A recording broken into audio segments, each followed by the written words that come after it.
Hey folks, I'm here by a McDonald's. Gonna give a quick review of McDonald's and other things. So to start, someone asked me to look up my case number. That brought me to this district court main website, case locator. And I gotta log in. I don't really feel like making an account for this website. It says it's for official Pacer use only. So I don't know. I feel like I don't want to do this. So I asked my lawyer. He's going to get it for me. I believe that's what he said at least. But anyway, what came after looking for my case number, not too long after, actually let's just do a little look through my whole history. Blah, blah, blah. There it is. Oh, interesting. Yeah. Okay, yeah, I think what I did before I did the DC District Court case search was just my name, District Court, and then I thought that might pop up with my info, my case number potentially. What I did was I did that first. I was surprised. There's these first three options were all mentioning this action that we did. We declare emergency, opening red powder, washable, over the Constitution's case. Also, I've noticed some articles about it and press releases and stuff. I don't like the way it's being framed here. Red powder attack on U.S. Constitution. Red powder attack from the Hill. Red powder attack from Washington Examiner. I think they lean a little conservative, but so that's less surprising or unsettling since it's more expected. Here's something I like a bit more. Reuters dump pink powder. It's not an attack, it's just something that happened. Yeah, okay. So just those first two, I guess. The one from the DOJ and the Hill. Don't like the framing of attack. And the prosecution in court even tried to label it as such and use that word multiple times. And one of their witnesses mentioned, the attack on the Constitution, blah, blah, blah. And, it's the prosecution. They're trying to win a case. It's not about ethics for a lot of the time. It's just about winning. So one way to win, you try and make the defendant look as bad as possible, as often as possible. So attack, attack, attack, attack. Those are some things I noticed. And I just wanted to clear up. It wasn't attack. The intent wasn't to attack. It was to set off alarm. It was like when the sprinklers go off in a building because there's a fire, the water is not attacking the people and the property in the building, it's just going off because there's an emergency and people need to know. All that aside, I was arrested initially for that action and then went to jail, came out the next day. There's a misdemeanor charge because I didn't really know what to charge me yet in Superior Court in DC. And then about a month or so later, maybe a little more than a month, they decided, okay, we're going to make these felony charges and we're going to make them in the federal court. Once they made that decision, they put a warrant for my arrest. Because when it goes from a misdemeanor to a felony, you got to go back to jail again, go through the process.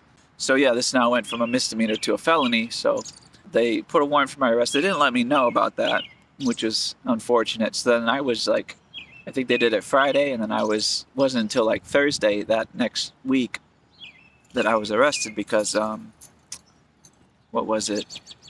I was going from where I live over to North Carolina to do some outreach work for Declare Emergency down there. There was a plan to do some work around that area, and they're like, we could do it on our own, but it would be great if we had you too. So I was like, all right, I'll come help. So I was on my way, just got off the train from where I live into DC, where the action happened, and was on my way to North Carolina. As soon as I got off the train, I was walking through the crowd, saw some police officers approaching, and I assume, just part of the crowd. And then they're like, oh, hey, Don Zapata. And I was like, oh, yeah, hey, what's up? And they're like, you're under arrest. So I was surprised. I was like, what's the deal with this? And they said, well, we got a warrant for your arrest, blah, blah, blah, blah. I was like, well, okay. Nothing really to do at that point. So they arrested me, I got out, and their condition of release this time, because before it's just normal kind of procedural, go into jail, get out of jail, we'll figure it out at trial. This time around though, because it's now a felony and in district court, they decided you're only getting out if you get an ankle monitor. And so that's what I got down here. This guy. Got to charge it in the morning and at night every day. It's pretty annoying. Exercise is not quite as easy as it otherwise would be, because if you're running or walking a lot, this band here will jostle against you. Actually, this whole thing will jostle against you while you're walking, running, and you can put it under your sock like this, but then that presses it against your leg, which over time and movement kind of adds up to strain, extra strain. You can tuck the sock under, and that actually is comfortable, relatively speaking. So one of the things about having this ankle monitor is I'm only supposed to go, I've only got a handful of places I can go without getting advance permission, and things that I need to get advance permission for are like job, getting a bike fix, anything not pre-approved already. And then a lot of things are just, they need a whole motion in court to decide, can I do this, can I do that? If I wanted to leave the state or visit family who lives out of state, or if I wanted to go to an event going nearby, or go out to eat somewhere other than McDonald's, which is the only restaurant that's approved, then I needed to file a whole motion for that. So that's annoying. So I'm also allowed to go to church, and when I go to church, a couple times I've been like, oh, blah, blah, blah. One time they were like, oh, we're going out to eat after this. So I'm like, well, I'll have to check and see if I can. Turns out, yeah, going out to eat anywhere that's not the one McDonald's that I'm approved at needs a motion from the judge. So advance notice, no spur of the moment stuff. And I might not even get it. There was a newsletter from the church saying, oh, here's this little non-threatening green thing you can go to. They didn't advertise it as that, but that's what it was. So we put in a motion to see if I could go to that. Just, something different to do. Nope, can't go to that. I think she thought I might do an action there or something. I guess now that I'm thinking about it, sure, I guess that's possible. Thought, like, your stuff isn't going to work, try this, that sort of thing. So anyway, though, when I'm at church talking with people, I say, hey, all right, I got to go. I'm like, hey, here's my little guy here. Here's my situation. And I'm only pre-approved for a few places, so I need to get approval for this other thing. Get limited in where I can go, what I can do. But when I show that, then even with the context, people seem to get a little more tensed up a bit. So without the context, it's even worse. If all you see is this guy here, where are you? If you see this when I'm walking by, and I can't tell you it was for climate action, trying to get better action on climate policy, trying to convey how bad things are, and if you just see it, I can't talk to you about all that, and because I'm doing things, I'm going about my business, going to the grocery store, the few places I'm able to go to, then you might also be like, oh geez, what's this scary guy, which is not great.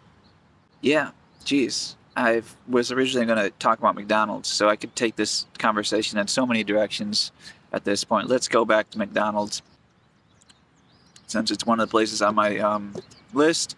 Actually, it's interesting.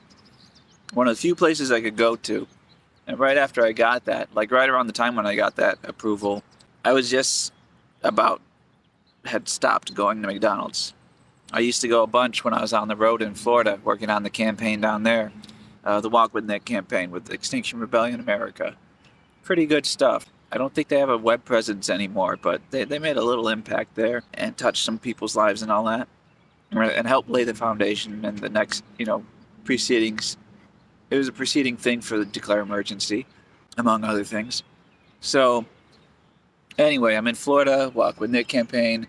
I'm living in the van, out of the van, and we're going to...